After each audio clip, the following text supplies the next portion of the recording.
মা আজকে তো সানডে, তা মেনুতে আজকে কি হচ্ছে? ও, মেনুটা হচ্ছে জানিস তো, গোলবাড়ির যে মাটন কষাটা আছে না, আর এই যে কালো মাটনটা তোমার পেঁপে বাটা দিয়ে হয়, আজকে ওই প্রসেসে আমি চিকেনটা বানাবো। তো বন্ধুরা, নতুন একটা ভিডিও নিয়ে চলে এসে আজকের ভিডিও হচ্ছে গোলবাড়ির চিকেন কষা। হয়েছে মটন, আমি চিকেন দিয়ে বানাবো। তো প্রথম নিয়ে নেব আমি চিকেন 1 কেজি মতন। তারপর নিয়ে নিয়েছি আমি বেশ খানিকটা পেঁপে বাটা, চাল মগজ বাটা, আদা বাটা, রসুন বাটা, আর চাল মগজের মধ্যে কিন্তু বন্ধুরা আমি দিয়ে দিয়েছিলাম দই আর পোস্ত। হ্যাঁ, তারপরে আমি পেঁয়াজ বাটা, টমেটো কুচি।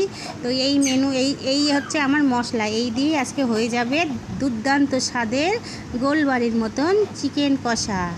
তো চিকেনের কিন্তু জল দেবো না, চিকেনের গায়ে দিয়ে যে জলটা বেরোবে সেটা দিয়েই কিন্তু আজকে রান্নাটা হবে। তো প্রথম দেখে নেন আমি কি কি প্রসেসে করছি। প্রথম আমি আলুটা ফ্রাই করে নিয়েছি ভালো করে, নিয়ে ওই তেলের মধ্যে গোটা গরম মশলা মানে এলাচটা দিয়েছি 2 পিস, আর দিয়েছি হচ্ছে তেজপাতা আর শুকনো লঙ্কা ফোড়ন দিয়ে এক এক করে সব মশলাগুলো দিয়ে ভালো করে কষিয়ে ঢেকে নেব। দিয়ে ওই জলের মধ্যেই হবে, ঢাকনা দিয়ে সিম করে আধা ঘন্টা ধরে কুক করব, করে গরম মশলা দিয়ে নামিয়ে নেব। তো দেখুন বন্ধুরা, কালারটা কি হয়েছে, খেতে কিন্তু হয়েছে দারুণ বলছে। তো মেয়েই বলবে খেয়ে রান্নাটা হলো কেমন। খেতে হয়েছে দারুণ।